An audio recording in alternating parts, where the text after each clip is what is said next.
தமிழ்நாட்டுடைய per capita income 3,62,000 2024 2024. அதே வட இந்தியாவை எடுத்துக்கொள்ளும் 1,00,000 கூட தாண்டலாம். 2019 ஆண்டு ஒரு செங்கற்கல்லை தமிழ்நாட்டில் கொண்டு வந்து அடிக்கல் நாட்டு விழா என்று ஒரு விஷயத்தை கூறி நரேந்திர மோடி ரிட்டர்ன். நீங்க சொன்னீங்க நம்ம தமிழ்நாட்டில இருந்து ஏகப்பட்ட பணத்தை கொடுக்குறோம்னு சொன்னீங்க எல்லாத்தோட ஒப்பிடும் பொழுது.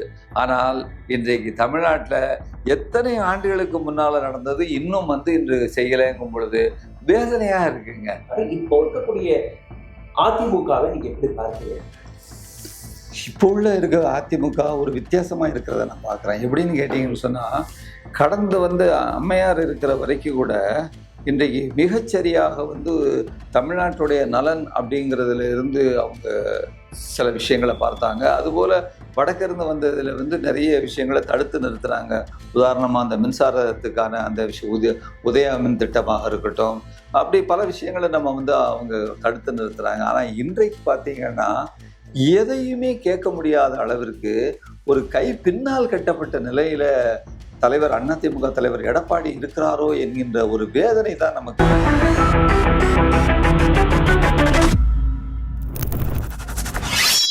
வணக்கம். தமிழ்நாட்டு அரசாங்கத்தை பற்றியோ அல்ல திராவிட மாடலை பற்றியோ அல்ல தமிழ்நாட்டை பற்றியோ புரிதல் இல்லாத ஒரு சில நபர்கள் தமிழ்நாட்டை பற்றி மிகவும் கேவலமாக இழிவாக பேசுவதை நீங்க கேட்டிருப்பீங்க. தமிழ்நாட்டில் குடும்ப அரசியல், தமிழ்நாட்டில் ஊழல் ஆட்சி நடக்கிறது, தமிழ்நாட்டில் கொடுக்கக்கூடிய அந்த இலவச திட்டங்கள் வீணா போனது, தமிழ்நாட்டில் இரட்டை மொழி கொள்கை அதுவும் தவறானது.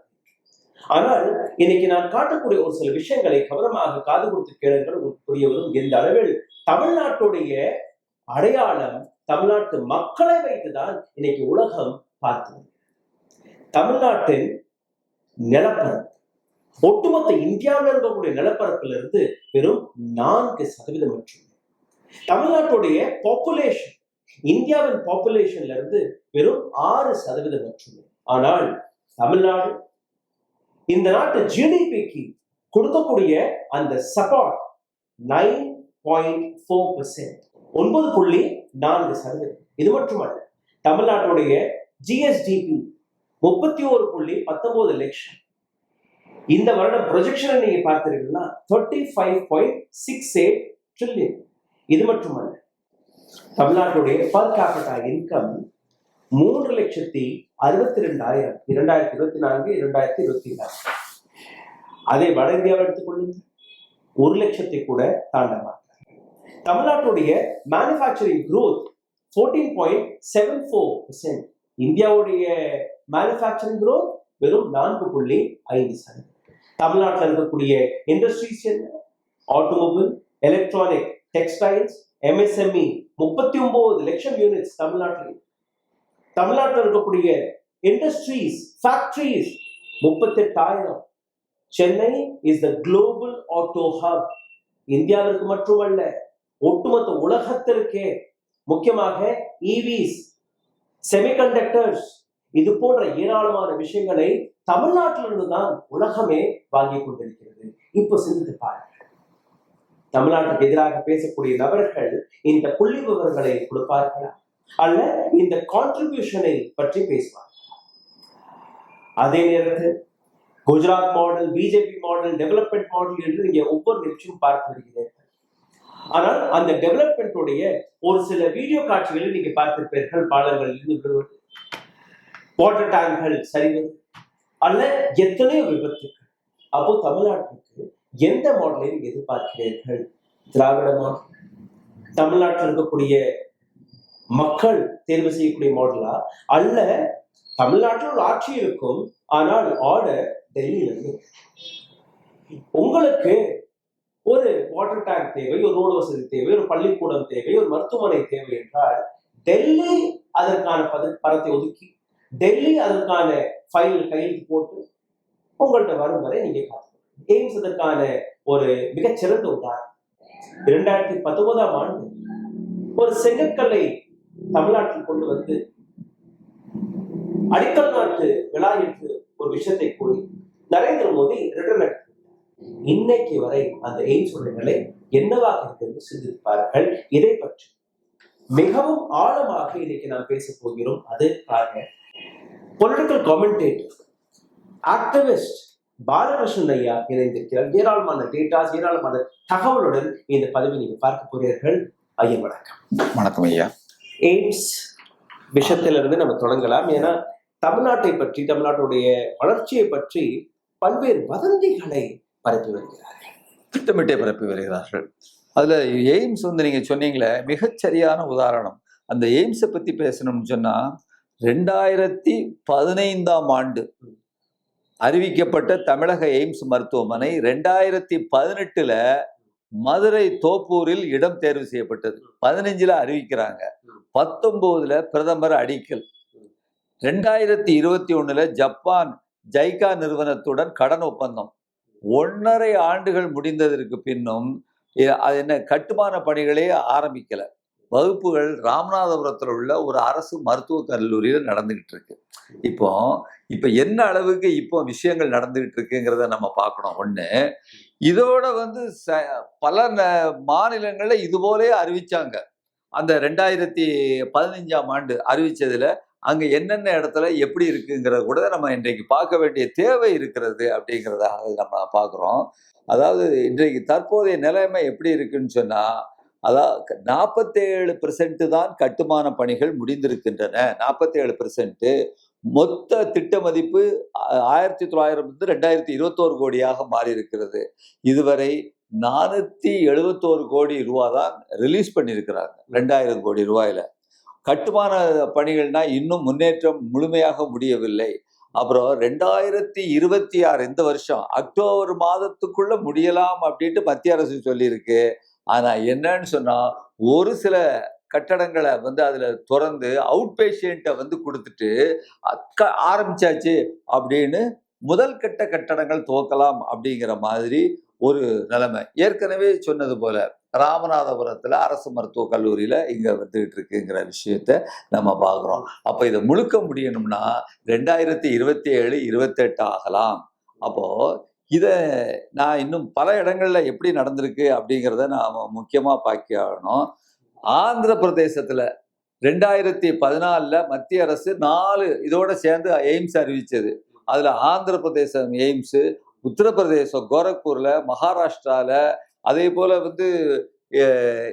மேற்கு வங்காளத்துல. இதுல ஆந்திர பிரதேசத்தை பத்தி நீங்க எடுத்தோம்னு சொன்னா, அது எங்க நடந்ததுன்னா மங்களகிரியில முழுமையாக செயல்படுகிறது. ஆந்திர பிரதேசத்துல எம்பிபிஎஸ் கிளாஸ் முதல் இன்றைக்கு ஓபிடி, ஐபிடி, ஹாஸ்பிட்டல் அட்மிஷன் எல்லாமே முடிஞ்சு எல்லாம் செயல்படுகிறது. இப்போது அது செயல்படும் மருத்துவமனை கல்லூரி மங்களகிரியில். அது அப்போ 2018 முதல் செயல்படுது. 8 வருஷத்துக்கு முன்னாலே முடிச்சுட்டாங்க. நாம இங்க அதை யோசிங்க. அதே மாதிரி உத்தரப்பிரதேசத்துல இதே மாதிரி நம்மோட அறிவிக்கப்பட்ட இடத்துல முழுமையாக செயல்படுகிறது. ஓபிடி அவுட் பேஷண்ட் 2019 முதல் செயல்படுது. எம்பிபிஎஸ் கிளாஸ் 2019 முதல் செயல்படுது. முழு மருத்துவ சேவைகளும் செயல்பாட்டில் இருக்கின்றன. இதோடைய நிலைமை. மேற்கு வங்காளத்துல ஏஎம்எஸ் கல்யாணி அப்படிங்கிற ஊர்ல நிலைமை முழுமையாக செயல்பட்டு கொண்டிருக்கிறது. எப்போ எல்லாம் 2019 இருந்து ஓபிடி 2024, 26 இருந்து இன்னும் எக்ஸ்டெண்ட் பண்ண போறாங்க, விரிவாக்கம் செய்ய போறாங்கிற ஒரு நிலையை நம்ம பார்க்கிறோம். அப்படின்னு சொன்னா இன்றைக்கு எல்லாமே இதோட ஒப்பிட்ட எல்லாமே செயல்பட்டு கொண்டிருக்கிறது. இப்போது இங்க மட்டும் ஏன் இந்த மாதிரி அப்படிங்கிறதா இன்றைக்கு ஒரு மிகப்பெரிய. நீங்க சொன்னீங்க நம்ம தமிழ்நாட்டில இருந்து ஏகப்பட்ட பணத்தை கொடுக்குறோம்னு சொன்னீங்க எல்லாத்தோட ஒப்பிடும் பொழுது. ஆனால் இன்றைக்கு தமிழ்நாட்டுல எத்தனை ஆண்டுகளுக்கு முன்னால நடந்தது இன்னும் இன்று செய்யலைங்கும் பொழுது வேதனையா இருக்குங்க. இந்தியாவிலதான் நாம இருக்கிறோமா? ஏன் இந்த ஓர வெஞ்சனை? அப்ப கேட்கணுமா? கேள்வி கேட்க வேண்டாமா? அப்போ நம்ம கேட்டோம்னா கேள்விகள் கேட்டா வந்து பிரிவினைக்காக போயிட்டு இருக்காங்கிறது.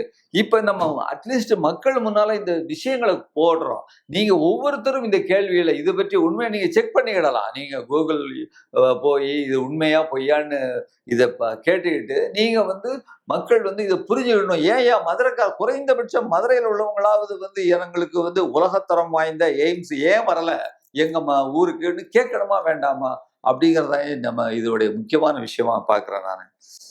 South pays and north gets. Southern India மத்திய அரசாங்கம் கொடுக்கிறது. அந்த கொடுக்கக்கூடிய பணத்தை வைத்து வட இந்தியா வளர்ந்து வருகிறது, வல்லர்வெள்ளை வாழ்ந்து வருகிறது. அதாவது தமிழ்நாட்டை பொறுத்தவரையில் ஹையஸ்ட் டாக்ஸஸ் மற்றும் ஜிஎஸ்டி கொடுக்கக்கூடிய ஒரு மாநிலம். ஆனால் தமிழ்நாட்டுக்கு திருப்பி கொடுப்பது என்ன? தமிழ்நாடு ₹1 கொடுத்தால் திருப்பி வருவது 27 இருந்து 29 பைசா. சதர்ன் ஸ்டேட்ஸ் கேரளா, தமிழ்நாடு, கர்நாடகா, ஆந்திரா, தெலுங்கானா இந்த 5 மாநிலங்கள் இந்தியாவுடைய ஜிடிபியிலிருந்து நேரடியாக 23.5%, க்ளோஸ் டு 24% இந்த 5 மாநிலம் மட்டுமே கான்ட்ரிபியூட் செய்கிறது. திருப்பி வருவது மத்திய அரசாங்கம் கொடுப்பது எவ்வளவு? வட இந்தியாவுக்கு கொடுக்கிறார்கள். உத்தரப்பிரதேச எடுத்துக்கொள்ளுங்க, ₹1 கொடுத்தா ₹2 சேர்த்து போட்டு அவங்க கொடுக்குறாங்க. பீகார் எடுத்துக்கொள்ளுங்க, ₹1 கொடுத்தா ₹6 சேர்த்து கொடுக்குறாங்க, ₹7 கொடுக்குறாங்க. அதே மாதிரிதான் மற்ற மாநிலம். ஆனால் சதர் இந்தியாவிற்கு வருவது 23.5% from the total GDP. What we receive is 15.8%. கொடுக்கிறது கூட திருப்பி வருவது. அப்போ இது பிட்சைலா இல்லையா? பிசிக்கல் பிட்சைலா இல்லையா? ஏமாற்று வேலையா இல்லையா? அப்போ தமிழ்நாடு மக்கள், சதர் இந்தியாவில் இருக்கக்கூடிய மக்கள் உங்களுக்கு ஓட்டு போட்டு உங்களை கொண்டுட்டு வரணும். ஆனா நீங்க எதுவுமே செய்ய மாட்டீங்க. டெவலப்மெண்ட் நீங்க சொல்றீங்க, எங்களுக்கு ஓட்டு போடுங்க, நாங்க அதை செஞ்சிடறோம், இதை செஞ்சிடறோம். கடந்த 12 ஆண்டுகளாக இதே மத்தியில் இருக்கக்கூடிய அரசாங்கம் தானே ஆண்டு கொண்டிருக்கிறது. அப்ப 12 ஆண்டுகள்ல என்னெல்லாம் செய்திருக்கிறேன்? ஒரு சாதாரணமான உதாரணத்தை உங்களுக்கு எடுத்து காட்டுகிறேன். எஜுகேஷன் வித் ஹோல்ட் எப்படி நடந்தது?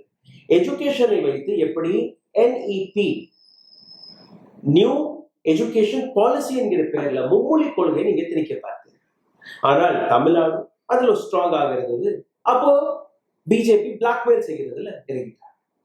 உங்களுக்கு வர வேண்டிய 2400 கோடி ரூபாய் நாங்க கொடுக்க மாட்டோம். ஏன் கொடுக்க மாட்டீங்க? நீங்க ஒத்துக்கலை இல்லையா? மும்மொழி கொள்கை, ஹிந்தி, தமிழ்நாட்டில் ஹிந்தியும் கத்துக்கோங்க, சன்ஸ்கிருதத்தை கத்துக்கோங்க. சார் எனக்கு தேவையில்லை சார். டெல்லிக்கு போகும்போது நாங்க கத்துக்கிறோம், மகாராஷ்டிராவுக்கு போகும்போது மராட்டி கத்துக்கிறோம், இங்க வெஸ்ட் பெங்கால் போகும்போது பெங்காலி கத்துக்கிறோம்.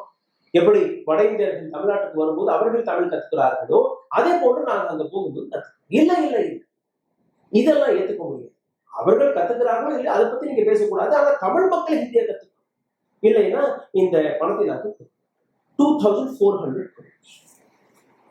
இதே போன்று ஜிஎஸ்டியோட ஷேர் அது வந்துருச்சா? ஜிஎஸ்டிபியோட growth எப்படி ஜிஎஸ்டி இருக்கோ அதே மாதிரி ஸ்டேட்டுக்கான ஜிஎஸ்டி growth is 11.2%. இந்தியாவுடைய growth just 4.5%. ஐயா, இத்தனை பிரச்சனைகள் இருக்கும் போது எந்த அடிப்படையில் தமிழ்நாடு மாடல் சரி கிடையாது? இப்போ அந்த மாடலை நீங்க கொண்டுட்டு வாங்க. Because Tamil Nadu had proven, Congress காலகட்டமாக இருக்கட்டும், டிஎம்கே காலகட்டமாக இருக்கட்டும், இன்னும் சொல்ல போனால் அதிமுக இருக்கும் போது கூட, இப்போ உள்ள ஏடிஎம்கே கிடையாது, இதுக்கு முன்னாடி ஜெயலலிதா அவர்கள் இருக்கும் போது நீட்டை நாம் எதிர்த்தது, இதே மும்மொழி கொள்கையை நாம் எதிர்த்தது, பல்வேறு விஷயங்களை 2 கட்சிகளுமே ரொம்பவே ஸ்ட்ராங்காக நின்றார்கள். இப்போ இருக்கக்கூடிய அதிமுகவை நீங்க எப்படி பார்க்கிறீர்கள்? இப்போ உள்ள இருக்கிற அதிமுக ஒரு வித்தியாசமா இருக்கிறத நான் பார்க்குறேன். எப்படின்னு கேட்டீங்கன்னு சொன்னா, கடந்து அம்மையார் இருக்கிற வரைக்கும் கூட இன்றைக்கு மிகச்சரியாக தமிழ்நாட்டுடைய நலன் அப்படிங்கிறதுல இருந்து அவங்க சில விஷயங்களை பார்த்தாங்க. அதுபோல வடக்கிருந்து வந்ததுல நிறைய விஷயங்களை தடுத்து நிறுத்துறாங்க. உதாரணமா அந்த மின்சாரத்துக்கான அந்த விஷயம் உதயா மின் திட்டமாக இருக்கட்டும், அப்படி பல விஷயங்களை நம்ம அவங்க தடுத்து நிறுத்துறாங்க. ஆனா இன்றைக்கு பார்த்தீங்கன்னா எதையுமே கேட்க முடியாத அளவிற்கு ஒரு கை பின்னால் கட்டப்பட்ட நிலையில தலைவர் அதிமுக தலைவர் எடப்பாடி இருக்கிறாரோ என்கின்ற ஒரு வேதனை தான் நமக்கு. ஏன்னா திராவிட கட்சியில ஒண்ணு போயிட்டுன்னா இந்த ஒரு கட்சி திமுக மட்டுமே டிஃபெண்ட் பண்ணிட்டு இருக்கணும் அப்படிங்கிற நிலைக்கு வந்துட்டாங்க பாத்தீங்களா. ஏன்னா ஒண்ணு இல்லாட்டா இது இல்லாட்டாலும் இது அப்படி இருந்தா பரவாயில்ல, ஆனாலும் திராவிட கொள்கைகள் இருக்கும்ங்கிற நிலை போயிட்ட அப்படிங்கிறது ஒரு வருத்தமான செய்தி. அதுல நீங்க கல்வியை பத்தி பேசும்போது இன்னொரு விஷயம் நான் சொல்லணும். அதாவது சேது வந்த வித்வான் யோஜனா அப்படின்னு ஒரு திட்டத்துக்கு கீழே பாரம்பரிய குருகுலங்களில் சமஸ்கிருதம் படித்த மாணவர்களுக்கு, அதாவது ஜேஇஇ ஜாயிண்ட் என்ட்ரன்ஸ் எக்ஸாமினேஷன் மதிப்பெண்கள் தேவையில்லை. குருகுலத்துல படிச்சுட்டு வரவங்களுக்கு அங்கீகரிக்கப்பட்ட குருகுலத்தில் குறைந்தபட்சம் 5 ஆண்டுகள் படித்து சாஸ்திரங்கள் அல்லது பாரம்பரிய அறிவில் சிறந்து விளங்கினாலே அவர்களுக்கு ஆராய்ச்சி படிப்பில் சேர போதுமானது அப்படின்னு இன்னைக்கு ஒரு சட்டத்தை ஏற்கனவே கொண்டு வந்திருக்காங்க பாருங்க. ஒவ்வொரு செய்தியில அது கல்விக் கொள்கையா இருந்தாலும் சரிதான், அதுல ஒரு குறுக்கு வழியில ஐஐடிங்கிறது வந்து ஒரு பிரஸ்டீஜியஸ் ஒரு இன்ஸ்டிடியூஷன். பண்டிட் ஜவஹர்லால் நேரு காலத்துல வந்து அப்ப நமக்கு மொத்தமே பட்ஜெட் 500 கோடி ரூபாய் தான். அந்த 500 கோடி ரூபாயில அத்தனை பட்ஜெட்டு ஐஎஸ்ஆர்ஓ அப்படின்னு உலகம் போலக்கூடிய திட்டங்கள் எல்லாம் செய்து இன்றைக்கு லட்சக்கணக்கான கோடி ரூபாயில பட்ஜெட் போட்டுக்கிட்டு இருக்கிறோம். ஆனா அதோடைய தரத்தை எப்படி கொண்டு வந்திருக்கிறோங்கிற ஒரு செய்தி வந்து இன்றைக்கு ஒரு மிக இதா இருக்கிறது. அதோட நீங்க அந்த வேற நாடுகளோட ஒரு செய்தி, தமிழ்நாட்டுக்கு இந்த பிஜேபி வந்துடக்கூடாது அல்லது அதிமுகவோட கூட்டு சேர்ந்தாலே பிஜேபி ஆட்சி தான். ஏன்னு கேட்டீங்கன்னா பழைய அம்மையாருடைய அந்த பொசிஷன்ல ஒரு போராடக்கூடிய பொசிஷன்ல இவர் இல்லை இன்றைக்கு எடப்பாடி. நம்ம பல்வேறு விஷயங்களில் பார்க்கிறோம். ஒரு உடன்படிக்கைக்கு கூட அவர்கள் அங்கதான் போறாங்க. அதுல பாருங்க, தலித்துகளுக்கு எதிராக இந்தியா முழுவதும் ஒரு, அதாவது ஏற்கனவே உள்ள மேல் ஜாதி இந்துக்கள் அல்லது வந்து ஆதிக்க மனப்பான்மை காலங்காலமா இருந்து வர்றது, அது மிகப்பெரிய அளவிற்கு ஒரு குறைந்து வருகிறது. அதற்கு எதிரான ஜனநாயக சக்திகள் போராடி வருகின்றனங்கிற ஒரு விஷயம் இருக்கு. அப்போ இங்கேயும் இருக்கானா தமிழ்நாட்டில் இருக்கு. ஆனால் வெளிப்படையாக ஒரு அப்படி செய்தவர்கள் மீது சட்டங்கள் கூட கை தீண்டத்தகாத அளவில் வழக்கு நடந்துட்டு இருக்கு. ஒரு சின்ன உதாரணத்தை நாங்கள் உங்களுக்கு சொல்லலாம்னு நினைக்கிறேன். 2 நாளைக்கு முன்னால அத ஒரிசாவில் கலஹண்டி மாவட்டத்துல ஒரு செய்தி நடந்திருக்கு பாருங்க. ஒரு தலித் மனிதரை புரூட்டல், அதாவது அடிச்சு அவங்கள வந்து என்ன மாட்டுக்கறியை வந்து அவர் சாப்பிடுறாருங்க. அவரு வந்து சாப்பிடுறாரு, நீங்க உங்களை சாப்பிட சொல்லல, ஹோட்டல்ல போய் அவர் வைக்கல. அவர் அதற்காக அவரை அடிச்சு அவரை வந்து செருப்பு மாலை போட்டு சாணியை கரைச்சி அவர் மேல ஊத்தி இருக்கக்கூடியதை யார் செஞ்சிருக்காங்கன்னு கேட்டீங்கன்னா இவர்களுடைய இந்துத்துவாவினுடைய பஜ்ரங்கல் அமைப்பு செய்திருக்கிறது அப்படிங்கிற ஒரு விஷயத்த நம்ம பார்க்கிறோம். இதே இவர்கள் தான் வந்து நீங்க குஜராத்ல உங்களுக்கு நினைவூட்ட விரும்புகிற மக்களுக்கும் கூட வந்து மாட்டு, அதாவது தோலை உரிக்கிற அந்த மக்களுடைய, அதாவது அது செத்த மாட்டோடைய தோலை வந்து அது உரிச்சு அவங்க வாறு பெல்ட் இதெல்லாம் செய்வாங்க. இது ஒரு பர்டிகுலர் ஒரு மக்களுடைய வேலை. அப்போ அந்த மக்களை பிடிச்சி கட்டி வச்சு தந்தி கம்பத்துல, அதாவது எலக்ட்ரிக் போஸ்ட் இதுல கட்டி வச்சு அவங்க முதுகுத்தோலை உரிச்ச கூட்டம் தான் இது. அப்போ குஜராத்ல நடந்தது. அப்போ இந்த மக்கள் வந்து இங்க வந்தாங்கன்னா என்ன நிலைமை ஏற்படுங்கிற விஷயத்த நம்ம யோசிச்சு பார்க்கணும் நண்பர். அதாவது அப்புறம் இன்னும் சொல்லுங்க நீங்க, நம்ம தொடர்ந்து இந்த விவாதத்தை எடுப்போம். நீட்டா இருக்கட்டும், லாங்குவேஜ் பாலிசிஸா இருக்கட்டும், இல்ல பிஸ்கல் பெட்ரோலாக இருக்கட்டும், ஃபண்ட் ஸ்கீம்ஸ்களாக இருக்கட்டும், அனைத்துமே ஒரு பக்கம் இருக்கு. பொலிட்டிக்கலா தமிழ்நாட்டுக்கு எதிராக இந்த அளவில் பிஜேபியுடைய கொள்கை அல்ல அவர்களுடைய மதர் அமைப்பான RSS இருக்கிறது என்கிற அந்த விஷயத்தை நான் இன்னைக்கு பார்க்க வேண்டிய அவசியம் இருக்கு. நான் கொஞ்ச நேரத்துக்கு முன்னாடி பேசிட்டு இருக்கும் போது கோல்வர்க் அவர்களுடைய ஒரு ஸ்டேட்மெண்ட்டை பற்றி பேசிட்டு இருந்தேன். I want you to listen how dangerous it is. இன்னைக்கு பிஜேபி எந்த முடிவுகளை, எந்த திட்டங்களை இந்தியாவுக்குள் கொண்டு வருகிறார்களோ அதற்கான அடிப்படை இன்னைக்கு நேற்று எழுதப்பட்டதில்லை. கிட்டத்தட்ட ஒரு 50, 60, 70 ஆண்டுகளுக்கு முன்னாடியே கோல்வர்கர் வழியாக எழுதப்பட்ட விஷயத்தை தான் இன்னைக்கு நீங்க பார்க்கிறீர்கள். இப்படி ஜெர்மனியில் நாசிஸ் எப்படி ஹிட்லர் நடந்து கொண்டாரோ அதே போன்று அதே பாணியில் தான் இன்னைக்கு இப்ப இருக்கக்கூடிய ரெஜிமும் நடந்து கொண்டிருக்கிறது. அந்த வார்த்தையை அவர் படிப்பார்கள். அதாவது இந்த கோல்வார்க்கருங்கிறவர் இந்த அமைப்பு RSS அமைப்பினுடைய 2வது தலைவர். அப்போ அவர் சமீபத்தில் தான் இறந்தார். 1973 தான் வந்து 73 வரைக்கும் 40லிருந்து 73 வரைக்கும் பொறுப்புல இருந்தார். அவரை பற்றி வந்து அவர் ஒரு செய்தி சொல்லியிருக்காரு பாருங்க. இன்றைக்கு அம்பானியும் சரி அதானியும் சரி இவர்கள் கையில வந்து நாட்டில் உள்ள எல்லா சொத்துக்களையும் ஒப்படைக்கிறாங்கன்னா அவருடைய சித்தாந்தம் தான் காரணம். இவங்களாம் அதை இது பண்ணல. அப்போ அது என்ன சொல்றாருன்னு பாருங்க. அதிகாரம் நம்மிடம் இருக்கும் பொழுது நாம் செய்ய வேண்டிய அடிப்படை என்ன என்பதை கோல்வார்க்கர் தெளிவா சொல்றாரு. அதாவது அரசாங்கத்தின் கையில் உள்ள நிலங்களை, சொத்துக்களை, காடுகளை நாட்டில் உள்ள 2 அல்லது 3 நம்பிக்கையான செல்வந்தர்களிடம் ஒப்படைச்சிருங்க. 2 அல்லது 3 பேர் செல்வந்தர்கள் கையில ஒப்படைச்சிருக்க. நாட்டில் உள்ள சொத்தை பூரா ஒப்படைச்சிருக்கிற. அது மட்டும் இல்ல, பின்னால் அவர் சொல்றாரு பாருங்க, நாட்டில் உள்ள 95 விழுக்காடு மக்களை பிச்சைக்காரர்களாக்கி விடுங்கள். அதுதான் முக்கியம். 95% உள்ள மக்களை பிச்சைக்காரர்களாக ஆக்கி விடுங்கள். பின் 7 ஜென்மம் வரை அதிகாரம் உங்கள் கையில் தான் இருக்கும், உங்கள் கையை விட்டு போகாதுன்னு சொல்லியிருக்கிறாரு. அதைத்தான் இவங்க செய்யறாங்க. இப்போ யோசிச்சு பாருங்க. அப்ப இன்றைக்கு இவர்கள் ஏதோ இவர்களாக கண்டுபிடிச்சு இவர்களாக செய்யவில்லை. அப்ப இதுக்கு பின்னாலேயே இந்த சித்தாந்தம் இருக்கிறது என்பதுதான் இன்றைக்கு மிக மிக RSSனுடைய அந்த ஐடியாலஜி டேஞ்சரஸ் ஐடியாலஜின்னு நம்ம சொல்றோம். ரொம்பவே ஆழமான வார்த்தைகள், அது எவ்வளவு டேஞ்சரஸான வார்த்தைகள். ஒரு சில கமெண்ட்ஸ் எங்களுக்கு வந்தது, நீண்ட வீடியோக்களை நீங்க போடாதீர்கள், அதனால இதுல இருந்து கொஞ்சம் ஒரு 20 மந்த்ஸ்க்குள்ள நாங்க முடிக்கலாம்னு பார்க்கிறோம்.